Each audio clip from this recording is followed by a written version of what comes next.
Hi, Reggae Ellis here for Mountain Watch on the shores of beautiful Lake Wanaka, where I've happened to find Valentino Guseli just wandering past. Now, Val, been here competing in the NZ Winter Games, and a lot of success, mate. The big air and the rail comp. Yeah, it's been lots of fun. I'm hyped to be back here in not so sunny right now, but it was and it will be again, NZ, and yeah, it was really fun to just put down some runs and land on the top of the podium.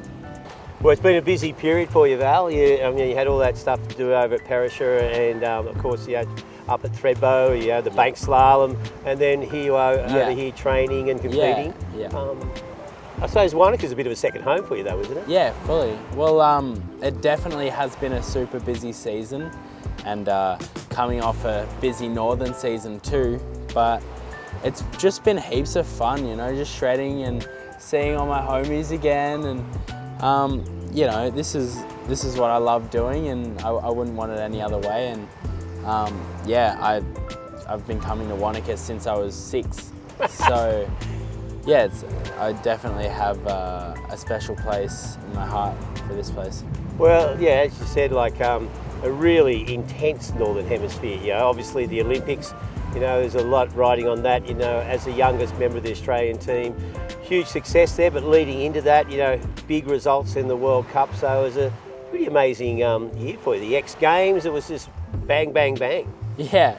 Well, my northern season started off a little bit bumpy. That's right. I broke my wrist, and that was quite a worry going into an Olympic season, but got through that fairly quickly, and then we were on, and I just knew that I needed to not get injured again and be really calculated with what I was doing, and I was happy to execute that fairly well. And yeah, it ended up being sick. I got my first X Games invite, first Dew Tour invite. Obviously the Olympics was a massive thing, and I was super happy to land my runs there. So It's been my best season so far, and hoping to just keep upping it. Yeah, well, you started off well here, the competition at the NZ Winter Games, they're talking some of the best snowboarders from Europe, Japan, here in New Zealand, obviously. So it's a bit of a confidence boost going into next year's World Cup. Oh, 100%. Well, there's a heap of really good shredders here, and to compete against them and see the levels they're at, and see what I have to do to try and get on top and stay on top. It's definitely a good learning opportunity, and I'm looking forward to battling it out with these guys in the future. Yeah. Well, after the Olympics, you became much more well known. I've seen in Thredbo, people getting their photo taken with you and all that kind of stuff. Does it feel a bit more intense now, or is it still cruisy as you normally are? Yeah, well, I think a little bit's changed, but a lot stayed the same, and I'm pretty proud to have people coming up to me and being stoked to see me and ask for signatures and photos and stuff. That's, it really warms my heart for what I love doing to entertain and make other people happy. So that's pretty cool, and it can definitely be a little bit more intense, just with heavy schedules, just comp after comp, or sponsor commitments and stuff. But it's fun, so it's fine. Yeah, well, I suppose it's, sponsor commitments are just part for it. You got great sponsors, Vulcan, Red Bull, Burton. You couldn't ask for anything more. But moving ahead, you're 17 years old now, right? Yeah, so it's got to feel good having that kind of financial backing as you head into the open age groups. Yeah, definitely. Well, it's getting easier for me to travel around and pay for stuff. It's not an easy thing to pay for all the travel and accommodation and everything that you have to for snowboarding, but I'm happy with the way it's going, and I'm just working on everything and trying to just keep getting it better.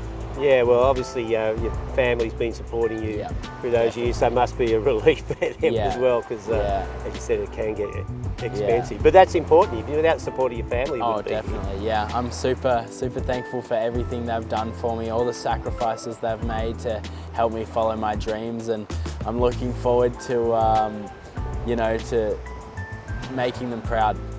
Well, you talk about coming here when you were 6. You probably can't remember what you were thinking when you were 6. But say when you were 12 and 13, first started, doing well in the Burton Cup over there in the US and things.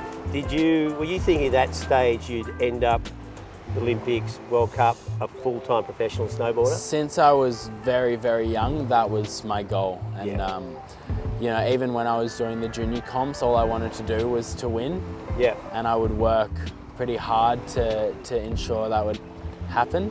So it hasn't changed too much. It's just been onto higher levels of competitions, but it's just, I don't know, it's kind of been my life for the last 10 years, and hopefully for the next 20.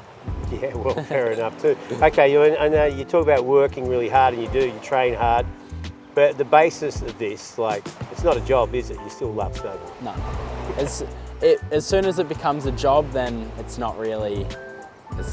you're not doing it for the right reasons. But yeah, I don't feel like it's a job. I go out there and I play and just express myself with my craft, and I'm blessed to be paid for that. All right, well, they're about to wrap up the Southern Hemisphere winter. What's your plans for Northern Hemisphere? Yeah, well, I'm just going to go to some of the pre-season training camps and get my shredding chops ready for a big comp season ahead, and just rinse and repeat, and hopefully get to the top. Yeah, when I was really young, when I started competing and racing, it was GS and border cross, more so than slopestyle, big air, half pipe. So I've always just ridden everything, and I just competed in the Olympics for half pipe this year, as I didn't really feel I had the time to get everything as good as it needed to be for more than just half pipe. But I'm looking to go and compete in the slopestyle and the half pipe and the big air World Cups in the next season, and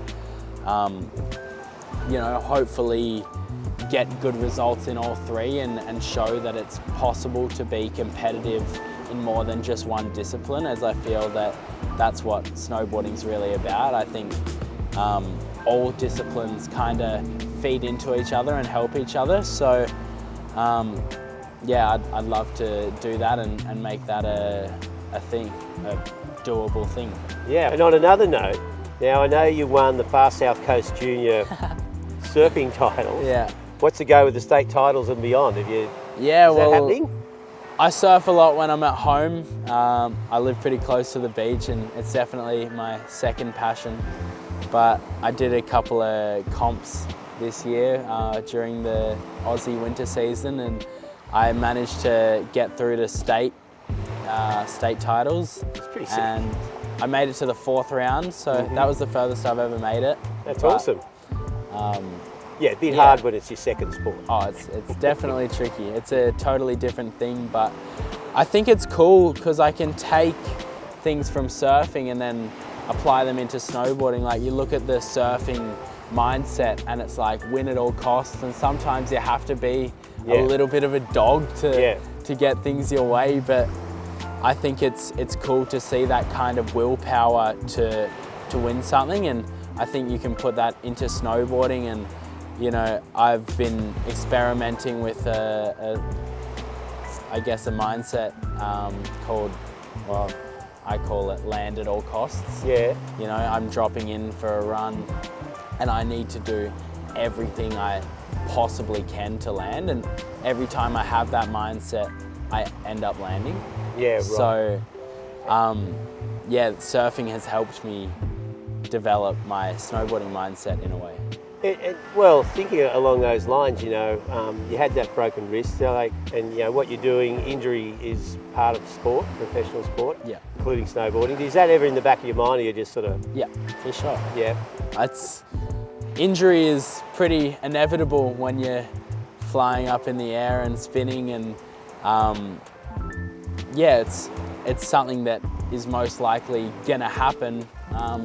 But you kind of just have to push that away and just focus on what you're doing. And I think if you have everything calculated and you're enjoying it and you're doing everything the right way, then it makes the risk of injury very small compared to what it could be if you were doing stuff that wasn't safe and wasn't calculated. Yeah, exactly. Well, I mean, you got another some more time here in Wanaka, enjoying the mountains around here. Thanks for taking the time to talk to us. Yeah, thanks, Reggae. Look forward to next time. Yeah, for sure.